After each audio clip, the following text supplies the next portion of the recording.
So hello everyone, आज हम लोग लेने वाले F5 का बिजनेस कम्युनिकेशन का लेक्चर नंबर 8, जिसका आज का जो हमारा टॉपिक है वो है हमारा जो यूनिट 2 है बैरियर टू कम्युनिकेशन का, हाउ टू ओवरकम बैरियर्स का पार्ट 2 लेक्चर। ठीक है, अब देखो ऑलरेडी हमने पार्ट 1 लेक्चर लिया है जिसके अंदर मैंने आपको बताया था कि कैसे हमारे फिजिकल और सेमेंटिक बैरियर को हम ओवरकम कर सकते हैं। एंड आज बचे हुए जो 3 बैरियर्स है उनको लेने वाले हैं। नाउ देखो, सबसे पहला जो आज का हमारा बैरियर है वो है टू ओवरकम पर्सनल बैरियर्स। ठीक है, अब देखो पर्सनल बैरियर्स का मतलब क्या होता है, तो मैं आपको थोड़ा रिवाइज करवा देता हूँ पर्सनल बैरियर का मतलब क्या है। तो पर्सनल बैरियर का मतलब होता है, मतलब हमारे पर्सनल लेवल पे रहता है, मतलब साइकोलॉजिकल लेवल पे रहता है कि हमारे दिमाग में खराबी रहती है जिसकी वजह से हम सामने वाले की बातों को समझ नहीं पाते हैं या फिर सामने वाली हमारी बातों को समझता नहीं है। ठीक है, मतलब जैसे आप क्लास के अंदर बैठे हुए हो, टीचर आपको पढ़ा रहा है, वो भी एक सरल सिंपल हिंदी भाषा में ही समझाने की कोशिश कर रहा है, लेकिन आप ही हो कि आपका ध्यान इधर उधर है और आप उनकी बातें नहीं सुन रहे हो, तो इसे पर्सनल बैरियर कहा जाता है। ठीक है, तो मैं भी आपको याद आ गया होगा, नहीं याद आया तो जाकर वापस आप वीडियोस को देख सकते हो। नाउ देखो, सबसे पहला जो पॉइंट है वो क्या कहता है कि be aware of your own state of mind, emotions या फिर एटीट्यूड। ठीक है, मतलब क्या है कि आपको पता रहना चाहिए कि आपके दिमाग में अभी क्या चल रहा है। मतलब क्या कि जैसे हो सकता है, मान लो सामने वाला टीचर आपको कुछ पढ़ा रहा है, लेकिन अचानक से आपके दिमाग में किसी और चीज़ का ख्याल आ जाता है, और अगर आपको पता चल जाता है तुरंत, जैसे आपने थोड़ा बहुत गौर भी किया होगा कि कभी कभी आपको कोई टीचर पढ़ा रहा है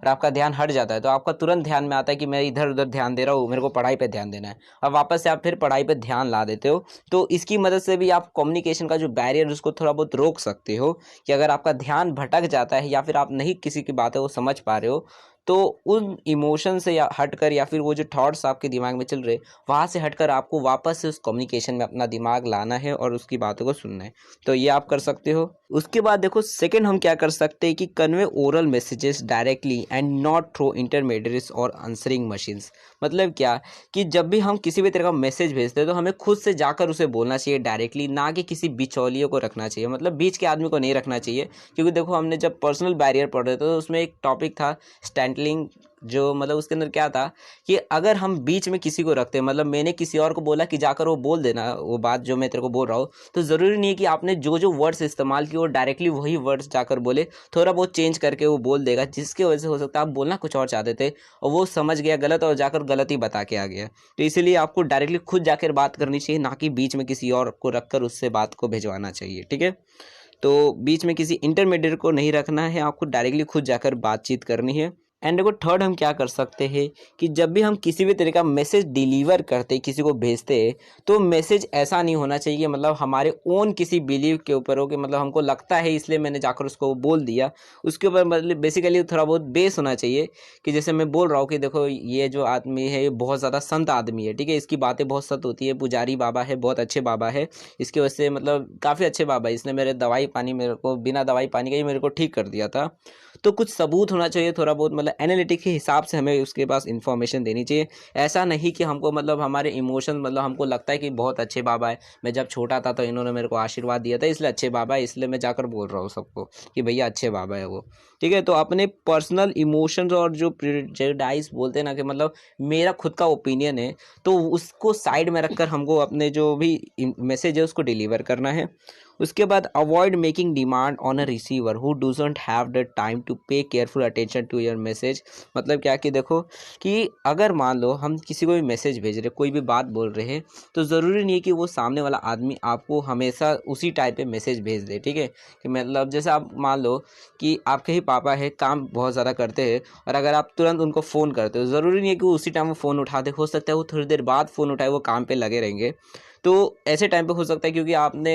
आपने फ़ोन किया और अगर उसने फ़ोन नहीं उठाया, ठीक है, तो उसके बाद आप क्या करोगे, गुस्से में आकर के आप मेरे को फ़ोन मेरा फ़ोन नहीं उठा रहे, तो इसके लिए आप क्या करोगे, अगली बार फ़ोन आएगा तो आप नहीं उठाओगे, मेरा फ़ोन नहीं उठाया तो मैं काहे को उठाऊँ। तो ये नहीं सोचना है, थोड़ा आपको मतलब ये रहना है कि मतलब आपको ये डिमांड नहीं रखनी है कि सामने वाला आपका जो मैसेज है उसका रिप्लाई तुरंत का तुरंत दे ही। आपको ये ध्यान में रखना, हो सकता है उसके पास टाइम ना हो कि आपका जो मतलब मैसेज है उसको देख सके अच्छे तरीके से। ठीक है, और हो सके तो अगर आप चाहते हो कि मतलब आपका जो भी आपने मैसेज या फिर फ़ोन किया है वो उसके पास पहुंच जाए और वो बाद में ही सही, जब उसको टाइम मिले मेरे को दे मैसेज कर दे, तो उसके लिए आप ये कर सकते हो कि उसको रिटर्न में मतलब मैसेज भेज सकते हो कि मतलब टेक्स्ट में भेज दिया कि देखो तुम मतलब ये मेरे को बात करना है, टाइम मिलेगा तो मेरे को फ़ोन कर लेना। ठीक है, तो ऐसा आप कर सकते हो जिसकी वजह से वो अच्छी तरीके से समझ जाता है कि हाँ भैया मेरे को जब टाइम मिलेगा तब मैं फ़ोन करूँगा। तो जैसे ही उसको टाइम मिलेगा देखेगा, अच्छा चलो ये क्या मैसेज आया, अच्छा इसको फ़ोन करना है, तो वो फ़ोन कर देगा आपको। उसके बाद आपके साथ वो कम्युनिकेशन कर सकता है। लेकिन वहीं पे मान लो आपने मिस कॉल मारा, उसने फ़ोन उठाया नहीं, तो आपको गुस्सा आएगा कि मतलब मेरा फ़ोन नहीं उठा रहा है। तो अगली बार जब वो फ़ोन करेगा, जब उसको पता ही नहीं रहेगा, वो तो बिज़ी था, लेकिन जब वो फ़ोन करेगा तो आप गुस्से में नहीं उठाओगे कि उसने मेरा फ़ोन नहीं उठाया तो मैं काहे को फ़ोन उठाऊँ। तो इसकी वजह से भी हो सकता है ये भी बैरियर बन जाएगा। तो इसको इस तरह से आप ओवरकम कर सकते हो कि आप किसी भी रिटर्न में आप रख सकते हो कि रिटर्न टेक्स्ट में मैसेज आप भेज दिए कि जब आपको टाइम मिलेगा तो आप मेरे को फ़ोन कर देना। तो इस हिसाब से आप कम्युनिकेशन को कंप्लीट कर सकते हो। उसके बाद आप ये कर उसके बाद क्या लास्ट पॉइंट में क्या लिखा है कि set aside enough time for important message that you receive. मतलब क्या कि जब भी आप किसी भी तरह का मैसेज रिसीव करते हो तो मतलब आपको पता है कि मेरे को हर बार एक दिन भर में एक दो फ़ोन तो आने ही वाला है। तो इसलिए आपको एक फिक्स थोड़ा बहुत टाइम निकाल के रखना है। जैसे लंच टाइम में मान लो काम करते हो तो लंच टाइम में थोड़ा फ़ोन चेक कर लो कि किसी का फ़ोन आया तो नहीं, किसी का मैसेज आया कि नहीं। तो एक ऐसा मतलब टाइम निकाल के रख देना है ताकि कोई मैसेज भेजे या फिर फ़ोन भी करे तो आपको पता भी चले कि भैया मेरे से कोई कम्युनिकेट बातचीत करने वाला है, ठीक है, बातचीत करना चाहता है मुझसे। नहीं तो ऐसे दिन भर आप काम पे लगे रहोगे, फ़ोन पे फ़ोन करे जा रहा है, वो सोच रहा है अब उठाएगा और आप हो कि आपको टाइम ही नहीं मिल रहा है। तो इसलिए कहीं ना कहीं आपको टाइम निकाल लेना ताकि आप उनके इंपॉर्टेंट मैसेजेस का रिप्लाई दे सको या फिर बात कर सको उनसे।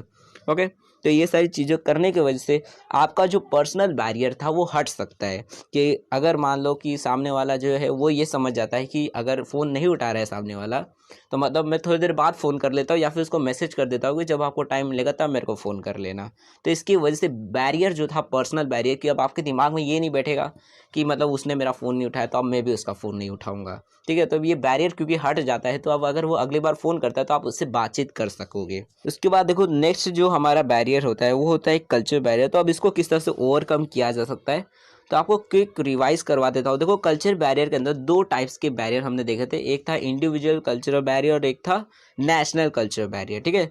तो इंडिविजुअल कल्चर बैरियर का मतलब क्या होता था कि देखो कोई भी बैरियर है जो इंडिविजुअल लेवल पे, मतलब क्या कि मेरे को इस तरह के लोग पसंद नहीं है। कि जैसे मान लो कोई पंडित है, उसको ऐसे लोग पसंद नहीं है जो मुर्गा मच्छी खाते हैं। अब उसके सामने कोई मुस्लिम आदमी रहेगा, वो मुर्गा मच्छी अगर खा रहा रहेगा तो उससे बात करना पसंद नहीं करेगा। और अगर उन दोनों के बीच में बातचीत करनी रहेगी, मान लो मुस्लिम को बात करना रहेगा पंडित से किसी इंपॉर्टेंट बात के ऊपर ही, लेकिन वो जो पंडित रहेगा वो बात उससे नहीं करना चाहेगा क्योंकि उसको पसंद नहीं है ऐसे लोग जो मुर्गा मच्छी खाते हैं। मतलब फूड हैबिट अलग होने की वजह से या फिर अलग धर्म होने की वजह से वो बात नहीं करना चाहता है, वो सिंगल आदमी।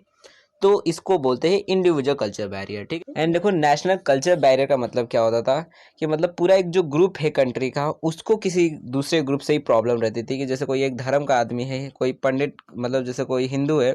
तो वो मुस्लिम लोग से बात करना उतना पसंद नहीं करते, या फिर मुस्लिम लोग हैं तो वो हिंदू लोग के घर पे जाना पसंद नहीं करते, उनसे बात करना पसंद नहीं करते। ठीक है, मतलब बड़े लेवल पे रहता है। कि जैसा मान लो कोई महाराष्ट्र के लोग है और अगर उन लोग को तमिलनाडु में जाकर छोड़ दिया जाएगा तो उन लोग तमिलनाडु में बातचीत किसी से नहीं कर पाएंगे क्योंकि उनको आती ही नहीं, उनको मराठी आती है नहीं तो नॉर्मल हिंदी आती है, लोगों से उतनी अच्छी तरीके से कम्युनिकेट नहीं कर पाएंगे। तो ये एक बैरियर बन जाएगा क्योंकि ये एक आदमी की प्रॉब्लम नहीं रहेगी कि उसको तमिल लोग से बात करना पसंद नहीं तो मतलब उसको बात करने नहीं आता। वो सबको ही प्रॉब्लम है, पूरे महाराष्ट्र के लोगों को ही प्रॉब्लम है कि वो तमिल लोग से बातचीत उतने अच्छी तरीके से नहीं कर सकते। ठीक है, तो इसको नेशनल कल्चर बैरियर बोलते हैं जो बड़े लेवल पे रहता है। और जो छोटे लेवल पे रहता है कि सिर्फ एक आदमी को प्रॉब्लम रहती है तो उसको इंडिविजुअल कल्चर बैरियर बोला जाता है। अब देखो इसको किस तरह से ओवरकम किया जा सकता है, मतलब इस कल्चर बैरियर को किस तरह से ओवरकम किया जाता है। तो देखो सबसे पहले हम लोग ये कर सकते हैं कि recognize the diversity and ethnicity of people within the country and abroad, learn about them and respect them. मतलब क्या है कि जितने भी अलग अलग तरीके के कल्चर के जो लोग होते हैं, मतलब ग्रुप्स होते हैं, धर्म के लोग होते हैं या फिर अलग अलग कंट्री के ही लोग होते हैं, तो सबके बारे में आपको पता रहना चाहिए। मतलब क्या कि मान लो आपका बिजनेस है जो अलग अलग कंट्री में, मान लो अमेरिका में आपका एक ब्रांच आपने खोल दिया है, तो आपको पता रहना चाहिए कि अमेरिका के लोगों को क्या पसंद है, अमेरिका के लोगों को भाषा आपको आनी चाहिए ताकि आप उनके साथ अच्छी तरीके से कम्युनिकेट कर सके, बातचीत कर सके। अब मान लो अगर अमेरिका में ही ब्रांच खोले, आपको अमेरिकन भाषा ही नहीं आती, इंग्लिश आती ही नहीं है, तो कैसे लोगों से बात करोगे, बताओगे कि हमारा प्रोडक्ट कौन सा और कैसे आपका बिजनेस चलेगा। और बिजनेस कम्युनिकेशन के अंदर हमको यही तो सीखना है कि हम ये जो बैरियर से कैसे हटाएंगे ताकि हमारा बिजनेस जो है वो कम्युनिकेशन की मदद से ग्रो हो जाए। ठीक है, वैसे ही मान लो अगर आप चाइना में अपना एक ब्रांच और खोल देते, एक और ब्रांच आपने चाइना में खोल दी, तो आपको चाइनीज़ भी आनी चाहिए ताकि आप कम्युनिकेशन कर सको, उन लोगों के साथ बातचीत कर सको कि देखो ये हमारा प्रोडक्ट है और इसके अंदर ये माल आपको मिलेगा, मस्त मतलब प्रोडक्ट है, चाहो तो खरीद लो। तो मतलब इस तरह से आपको अलग अलग जो ग्रुप्स होती है, अलग अलग कंट्री की जो लैंग्वेज होती है, या फिर वहाँ के जो लोग होते हैं, वहाँ की जो प्रथाएं होती है, वो सारी चीज़ आपको समझनी पड़ेगी, जिसकी मदद से आप उनके साथ कम्युनिकेट कर सकते हो सकता है मान लो वहाँ पे लोग जो होंगे वो बहुत ज़्यादा भगवान को मानते हैं, और अगर आप जाकर उल्टी पुल्टी भगवान के बारे में चीज़ बोल देते तो लोग आपका प्रोडक्ट खरीदेंगे ही नहीं, कि ये कैसा आदमी है, इस कंपनी का प्रोडक्ट नहीं खरीदेगा, ये अच्छे लोग नहीं है, इस तरह का लोग सोचेंगे। तो उनके बारे में आपको समझना पड़ेगा, अलग अलग कल्चर के लोगों के बारे में समझना पड़ेगा ताकि आपका बिजनेस ग्रो हो सके। तो ये आप सबसे पहले कर सकते हो कि अलग अलग जो डाइवर्सिटी और एथनिक पीपल जो होते हैं उनके बारे में आपको समझना पड़ेगा और उनकी रिस्पेक्ट करनी पड़ेगी। उसके बाद हम ये कर सकते हैं कि देखो, जब भी हम किसी भी लोगों से कम्युनिकेट करते, किसी भी ग्रुप के साथ कम्युनिकेट करते हैं, तो हमें ऐसे लैंग्वेज के साथ में मतलब उनके साथ बात करनी है, मतलब ऐसी भाषा के साथ बात करनी है जिसके साथ में वो फैमिलियर हो, मतलब उनको समझ आ जाए वो भाषा। यानी कि अगर महाराष्ट्र में अगर बात कर रहे हो, तो अगर चलो मान लो आपको मराठी नहीं भी आती है, तब भी आपको हिंदी में बात करनी है। ठीक है, इंग्लिश में बात करोगे तो बहुत लिमिटेड लोग मिलेंगे जो समझ पाएंगे मतलब इंग्लिश। वहीं पे अगर चाइनीज़ में बात करोगे तो एक आदमी भी नहीं समझेगा। तो अगर मान लो कोई चाइना से आता है, अपना कंपनी इधर खोलता है, और वहाँ पे अगर चाइनीज़ में अपना चिंग टोंग चू इधर भाषा में बोलेगा लोगों से, तो लोगों को समझ ही नहीं आएगा बोलना क्या चाहता है। तो पहली बात उनको समझ नहीं आएगा बेच क्या रहा है ये, वो खाली चिल्लाते रहेगा, लोगों को लगेगा क्या बोल रहा है, लग रहा है गला खराब है इसका। तो इसलिए हमको मतलब इस तरह के लैंग्वेज का इस्तेमाल करना है ताकि लोगों को समझ आ जाए, कि मतलब उनको थोड़ा बहुत हल्का फुल्का समझ आ जाए कि हम बोलना क्या चाहते हैं। अगर तमिलनाडु में भी जाओगे तो वहाँ पर भी हल्का लोग हिंदी थोड़ा बहुत समझ जाते हैं, मतलब नॉर्मल थोड़ा बहुत हिंदी समझ जाएंगे। ज़्यादा अगर आप डिफ़िकल्ट हिंदी लेते हो तो वो नहीं समझ आएगा। ठीक है, आप बिहार का बिहारी बोलोगे तो अब नहीं समझ आएगा उधर, लेकिन नॉर्मल थोड़ा बहुत हिंदी उन लोग को भी समझ आ जाता है। तो ऐसी भाषा का इस्तेमाल करना, नहीं तो वहाँ पर इंग्लिश बोलो सबको समझ आ जाएगा। एंड ये कर सकते हैं कि देखो, जो हमारी कंपनी मान लो जैसे कि हमने अपना कंपनी खोला और हमने सोचा कि चलो एक नया ब्रांच खोल देते हैं तमिलनाडु में, एक दूसरी ब्रांच खोल देते हैं हम लोग। ठीक है, तो क्योंकि हम सोच रहे कि नया ब्रांच खोलने का, लेकिन क्योंकि मुझको तो नहीं आता, कि मतलब मेरे को तमिल की भाषा नहीं आती है, तो मेरे जो एम्प्लॉयज़ रहेंगे, मेरे जो कार्यकर्ता रहेंगे, जो उधर काम करने वाले लोग रहेंगे, उनको वो भाषा कम से कम आनी ही चाहिए। उनके बारे में भी पता रहना चाहिए कि वहाँ के लोग किस तरह के रहते हैं, वहाँ पे कैसी चीज़ें उन लोगों को पसंद आती है, उस हिसाब से ही ना प्रोडक्ट को बेचा जाएगा। तो उसके लिए हम ये कर सकते हैं कि मान लो अब वहाँ पे नया ब्रांच खोलने वाले हैं, तो इसके लिए पहले से ही अपने एम्प्लॉयज़ लोग को सिखा देंगे कि आपको ये भाषा सीखनी पड़ेगी किस तरह से। तो मतलब एक दो सेशन ले लिया जाता है, लेक्चर ले लिया जाएगा, वो लैंग्वेज के बारे में थोड़ा बहुत सिखा दिया जाएगा कि इसका मतलब ये होता है, या फिर यहाँ के लोगों का मतलब ये रीति रिवाज रहता है, ये त्यौहार रहता है, इस त्यौहार में ये प्रोडक्ट बहुत ज़्यादा बिकता है, लोगों को पसंद आता है, इस तरह का पहनावा रहता है। मतलब सारी चीज़ें बताने के बाद उनको समझ आ जाएगा मतलब उन लोगों के साथ में किस तरह से डील करना है और बातचीत करनी है, ताकि इफेक्टिव कम्युनिकेशन बन सके और जो भी वो प्रोडक्ट बेचना चाहते हैं वो बेच सके। ठीक है, तो इस तरह से हम कल्चरल बैरियर को हटा सकते हैं अपने बिजनेस से भी और अपने पर्सनल लाइफ से भी। ठीक है, अब उसके बाद देखो, अब लास्ट एक बैरियर आता है जिसके बारे में देखोगे तो हमने सेपरेटली बैरियर के बारे में नहीं पढ़ा कि ये बैरियर होता क्या है, बट मैंने आपको फर्स्ट लेक्चर के अंदर बताया था कि इस बैरियर का मतलब क्या होता है। ठीक है, तो टू ओवरकम ऑर्गेनाइजेशनल बैरियर्स, ये ऑर्गेनाइजेशनल बैरियर्स को किस तरह से ओवरकम किया जाता है।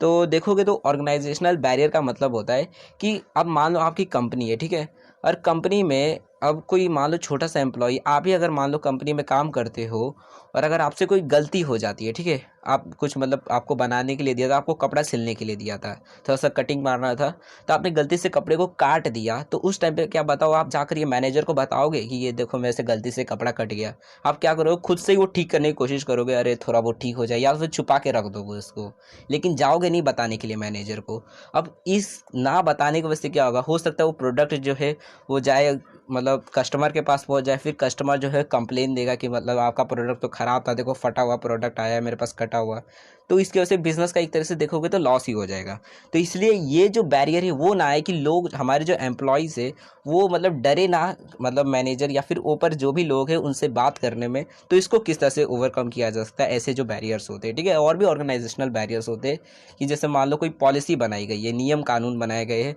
उसके वजह से भी हो सकता है मान लो आपकी कंपनी में कोई फ़ोन नहीं है या फिर किसी तरह का मतलब फैसिलिटी नहीं है जाकर आप बात कर सको। मतलब हो सकता है मान लो नियम है कि मैनेजर के रूम में कोई नहीं नहीं घुसेगा, ठीक है। और एक बार मैनेजर अंदर घुस गया तो सीधा शाम को ही बाहर निकलता है, मतलब सारा काम वाम खत्म करने के बाद। तो आप कैसे जाकर उसको बताओगे कि देखो मेरे से कपड़ा जो है फट गया है। तो ऐसा भी हो सकता है। तो मतलब अलग अलग नियम कानून पॉलिसीज होने की वजह से भी हो सकता है कि वो बैरियर क्रिएट हो जाए। देन देखो, सबसे पहले हम लोग क्या कर सकते हैं कि मतलब ऑर्गेनाइजेशन के अंदर जितने भी रूल्स एंड रेगुलेशन बनाए गए रहते हैं, कि कोई भी नियम कानून बनाया गया है तो उसको इस तरह से बनाना है, मतलब इस तरह से दिखाना है कि मतलब कोई भी अगर आदमी है, अगर उसको किसी भी तरह का प्रॉब्लम आती है तो जाकर अपनी प्रॉब्लम को बता सकता है। मतलब उसके पास इतनी अलाउंस हो, मतलब परमिशन हो कि जाकर बोल भी सकता है कि देखो मेरे कोई प्रॉब्लम है, या फिर ये मतलब मुझसे ये गलती हो गई, तो वो बता भी सकता है किसी को। मतलब बताने में उसको ये ना लगे कि अगर बता दिया तो मेरे को काम से ही निकाल देंगे, कि थोड़ी भी गलती हुई तो काम से निकाल दिया जाएगा। तो ऐसा कोई रूल ना हो, और इस तरह का रूल बनाना है कि ताकि वो अच्छी तरीके से बता दे, कोई प्रॉब्लम हुआ है तो बता भी दे, ठीक है, उसको डर ना लगे ज़्यादा।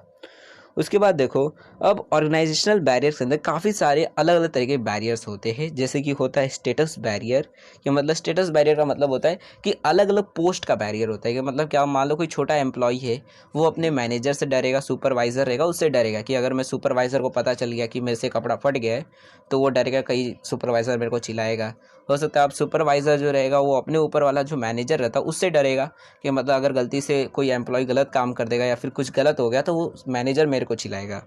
तो हर एक आदमी एक दूसरे से डरेगा। तो हो सकता है अगर एक दूसरे से कोई आदमी जो है वो गलती कर भी देता है तो वो ऊपर वाले पोस्ट वाले को नहीं बताएगा कि मेरे से एक गलती हो गई, जिसकी वजह से देखोगे तो ये जो टेंशन है वो नीचे से ऊपर जाते जाएगा, और अल्टीमेटली पूरे बिजनेस का ही मतलब लॉस होने वाला है। कि अगर ये जो प्रोडक्ट है, मान लो ख़राब प्रोडक्ट जो है वो कस्टमर के पास पहुंच जाता है तो कंप्लेन देगा कि आपका प्रोडक्ट ख़राब होता है, और रेटिंग थोड़ी कम हो जाएगी, ख़राब प्रोडक्ट देते हैं ये कंपनी।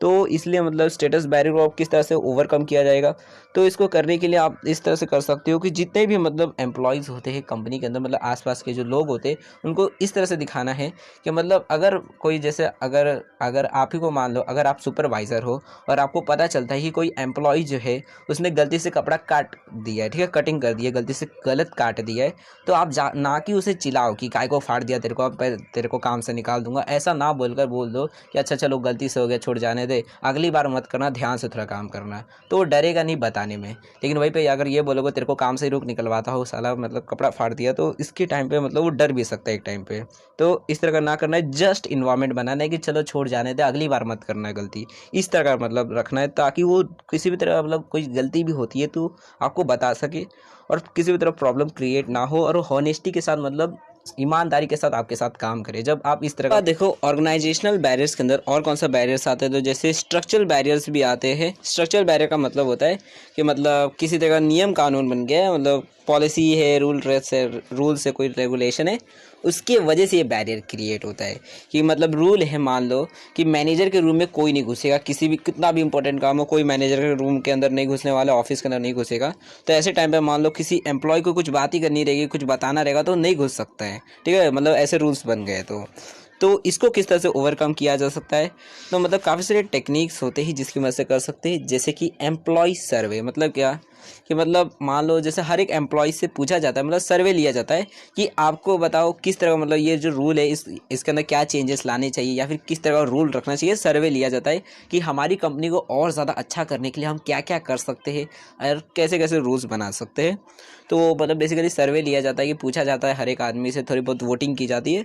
उसके बाद मतलब किसी भी तरह का हम कर सकते हैं कि हाँ, जब सबसे सर्वे करने के बाद कुछ पता चलेगा कि किस तरह का रूल्स रखने चाहिए कि लोग मतलब ज़्यादा उससे पसंद आए लोगों को। उसके बाद ओपन डोर पॉलिसी रख सकते हैं कि मतलब ऐसी पॉलिसी जिसके अंदर अगर किसी भी आदमी को कोई प्रॉब्लम आती है तो तुरंत हमारे ऊपर जज कर सकता है, मतलब हमको बोल सकता है कि देखो सर ये पॉलिसी के अंदर हमको प्रॉब्लम आ रही है, या फिर हमको कोई प्रॉब्लम है, हमको आपसे बात करनी है। तो ऐसी पॉलिसीज़ बनानी है जिसके अंदर लोग जो है वो रुके ना, हमारी कम्युनिकेशन उनकी रुक ना सके, ठीक है। उसके बाद न्यूज़ लेटर्स भी रख सकते हैं। इसका मतलब होता है बेसिकली, न्यूज़ लेटर का मतलब होता है कि जैसे रहता है ना कि किसी को भी कोई प्रॉब्लम आती है तो चिट्ठी लिख देते हैं और डाल देते हैं, तो उसको न्यूज़ लेटर कहा जाता है। तो वैसे ही कर सकते हैं, मेमोस भी रख सकते हैं। उसके बाद टास्क ग्रुप भी कर सकते हैं, मतलब क्या कि लोगों को एकजुट करके भी काम करवाया जा सकता है। मतलब क्या कि देखो, अगर अकेला आदमी कोई काम करता है, जैसे आप अगर अकेले काम कर रहे हो, अगर आपको कोई प्रॉब्लम आती है तो आप क्या करते हो, जैसे आपसे अगर कोई कपड़ा फट जाता है, सिलाई कर रहे थे कपड़ा फट गया तो आप क्या करोगे, उसे छुपा कर रख दोगे। लेकिन अगर ग्रुप में काम कर रहे हो, 4-5 आदमी मिल के काम कर रहे हो, तो वहाँ पर आप छुपा नहीं सकते, ठीक है। तो उस टाइम पे अगर कोई गलती भी होती है तो हमें उसे ठीक करना पड़ जाएगा कि अगर फट गया कपड़ा तो उसे सिलना पड़ेगा। अगर अकेले रहते तो छुपा देते, लेकिन ग्रुप में कर रहे हो तो उन लोग सोल्यूशन बताएंगे, देख जैसे कपड़ा फट तो गया लेकिन इसको ठीक कर देते, सिल देते, नहीं तो मैनेजर आएगा तो चिल्लाएगा अपने ऊपर। तो इस तरह कर सकते हैं, जिसकी वजह से लोग जो होंगे वो एक दूसरे के ऊपर ट्रस्ट करने लगेंगे, भरोसा करने लगेंगे कि देखो मेरे को प्रॉब्लम आई तो मतलब इसने मेरे को बताया किस तरह से ठीक कर देना है। तो लोग जो होंगे वो मतलब अच्छी तरीके से एक दूसरे के साथ काम करने लगेंगे और एक ट्रस्ट वाला एटमॉस्फेयर बन जाएगा। और लोग जब इस तरह का काम करेंगे तो बिजनेस जो होगा वो ज़्यादा अच्छे तरीके से काम कर पाएगा और ग्रो हो पाएगा, ठीक है। तो स्ट्रक्चरल बैरियर को भी हम इस तरह से हटा सकते हैं, ऐसी टेक्निक्स का इस्तेमाल कर सकते हैं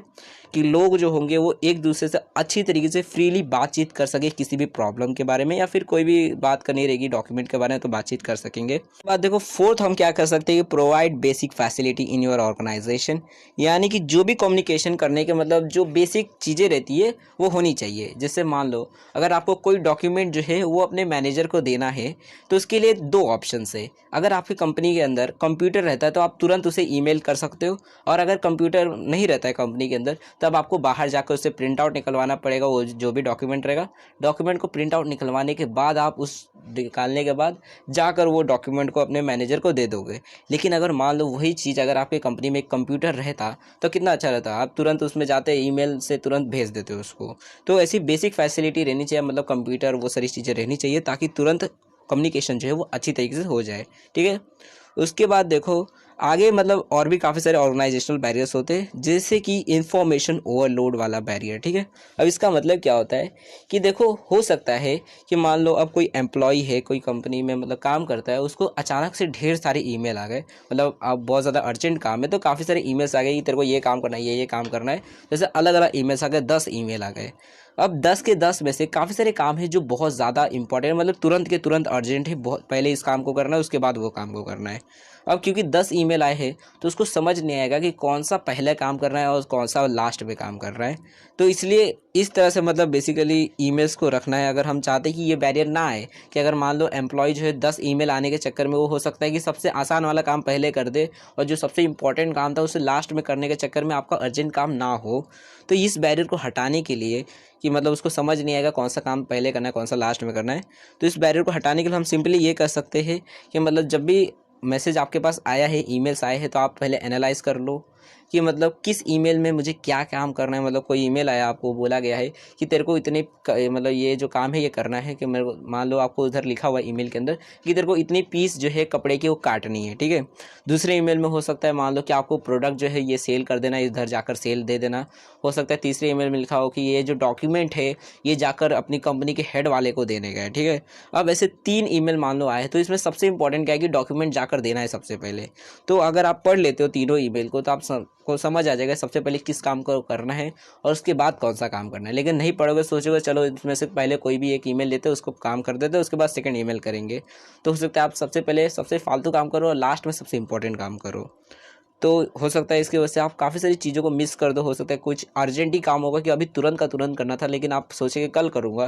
तो उसकी वजह से हो सकता है आपको काम से भी निकाल दे। तो ऐसी मतलब इंफॉर्मेशन ओवरलोड को आप इसी तरह से हटा सकते हो कि सारे जितने भी ईमेल्स आते हैं उन्हें पहले रीड कर लो, समझ लो कि क्या कहना चाहता है, उस हिसाब से फिर उसे प्रायोरिटाइज कर दो कि पहले कौन सा काम करना है उसके बाद क्या काम करना है, ठीक है। तो इस तरह से लोड का जो बैरियर रहता है उसको हटा सकते हैं। उसके बाद आगे देखो क्या लिखा है कि conduct training in communication and multitasking and provide gender sensation programs. मतलब क्या कि देखो जो मतलब बेसिकली कि इसका मतलब होता है कि अपनी कंपनी के अंदर जो कम्युनिकेशन की जो ट्रेनिंग होती है वो करवा सकते हैं। कि अगर कोई मान लो कि एम्प्लॉय हमारा एक ब्रांच खुल गया है, मान लो मतलब ब्राज़ील में खुल गया या फिर तमिलनाडु में खुल गया है, तो क्योंकि वहाँ के भाषा उन्हें आनी चाहिए, ठीक है। मैंने अभी बताया कल्चर बैरियर के अंदर कि आनी चाहिए, तो उसके लिए हम लोग क्या कर सकते हैं कि ट्रेनिंग करवा सकते हैं, सेशंस ले सकते हैं कि हाँ देखो तुमको ये भाषा आनी चाहिए, ये भाषा कैसे बोलते हैं तो उसके बारे में सिखा सकते हैं। 1-2 मतलब टीचर्स को रख सकते हैं, अपॉइंट कर सकते हैं लोगों को जो थोड़ा बहुत उसके बारे में बता दे कि आपको इस तरह से काम करना है या फिर इस जगह पे जाकर ऐसा ऐसा काम करना है, ऐसे लोगों से बात करनी है, ऐसे सेल्स करनी है, तो सारी चीज़ें सिखा सकते हैं। लोगों को बता सकते हैं कि मतलब मल्टीटास्किंग कैसे करें, मतलब एक साथ सारे काम किस तरह से हो जाएंगे, कि ये नहीं कि तुम एक ही काम पे लटके रह जाओ, ये भी काम करना है तुमको, ये भी काम करना है, तो सारे काम किस तरह से कंप्लीट होंगे, सारी चीज़ आपको सिखानी होगी। और जेंडर सेंसेशन प्रोग्राम, ठीक है, इसका मतलब क्या होता है, तो इसका मतलब होता है ये लड़का लड़की मिक्स होकर एक साथ काम करना, ये मतलब सबको एक साथ मिलकर काम करना। ऐसा नहीं कि लड़की जो है वो लड़के से डर के अकेले में काम करे, क्योंकि देखो स्कूल में भी होता है कि लड़की लोग अलग जगह पे बैठते हैं और लड़के लोग अलग जगह पे बैठते हैं, मतलब क्या है, थोड़ा बहुत डिफरेंसेस में रहता है कि लड़की लोग अलग होते हैं, लड़के लोग अलग होते हैं। इसकी वजह से वो एक साथ मिलजुल के काम करना उतना ज़्यादा पसंद नहीं करते, ठीक है, मतलब लड़का लड़की मिलकर उतना ज़्यादा अच्छे से काम नहीं करते। इसकी वजह से अगर मान लो ग्रुप बंटता भी है, उसमें अगर लड़का लड़की रहते हो तो उतना ज़्यादा अच्छी तरीके से काम नहीं कर पाएंगे। तो ये प्रोग्राम में क्या होता है कि मतलब इन दोनों को एक साथ काम करवाया जाता है, ताकि ये मतलब लड़का लड़की जो है वो एक दूसरे के साथ अच्छी तरीके से टीम वर्क बनाकर काम कर सके, ठीक है, तो ये करना है। उसके बाद देखो काफ़ी सारे बैरियर्स होते हैं जो बिहेवियर से रिलेटेड होते हैं, मतलब क्या कि लोग अलग अलग तरीके के लोग होते हैं, उनके साथ में हमें अलग अलग तरीके से डील करना होता है हमारे बिजनेस के अंदर। तो कैसे कैसे तरीके के लोग होते हैं, जैसे कि डोर्स होते हैं। डोर्स मतलब यहाँ पे DOERS, ये वाला जो डोर्स है इसका मतलब होता है वो लोग जो हमारा काम करने वाले, ठीक है, जो भी परफॉर्मर्स होते हैं, मतलब कोई मान लो हमारा सेल्स करने वाला है या फिर कोई हमारा एडवर्टाइजमेंट करने वाला है, तो वो आदमी, ठीक है, तो उसे डोर्स कहा जाता है। तो इसके साथ किस तरह से कम्युनिकेट किया जाएगा, तो वो उसके साथ अलग तरीके से किया जाता है। इन्फ्लुएंसर्स जो होते हैं उनके साथ अलग तरीके से बातचीत की जाती है। उसके बाद जो कनेक्टर्स होते हैं उनके साथ अलग तरीके से बातचीत की जाती है, ठीक है। किस तरह से बातचीत की जाती है, तो देखो अगर मान लो हम लोग डोर्स के साथ, मतलब जो भी हमारा प्रोडक्ट बेचने वाला है उसके साथ बातचीत करनी है, तो उसके साथ हमको डायरेक्टली बात करनी रहती है। जो भी हमारा काम है वो सीधा उसको बता देना है। और जैसे कोई एम्प्लॉई है आपका काम करने वाला, आपका प्रोडक्ट बनाने वाला, तो उसको इधर उधर की बातें 10 थोड़ी बोलेंगे, हम लोग ये प्रोडक्ट को उधर लेके जाकर बेचेंगे, फिर उधर हमको प्रॉफिट मिलेगा, फिर हम ये करेंगे वो करेंगे, ये सारी बातें नहीं बतानी है। उसको डायरेक्टली ये बता देना है कि देख तेरे को ये प्रोडक्ट बनाना है, इतने घंटे के अंदर इतना प्रोडक्ट बना देना। तो उसको डायरेक्टली मतलब पॉइंट पे ही जाना है डायरेक्टली, कि क्या बात काम करवाना चाहते हैं उसी पे डायरेक्टली जाकर बात कह देनी है, ठीक है।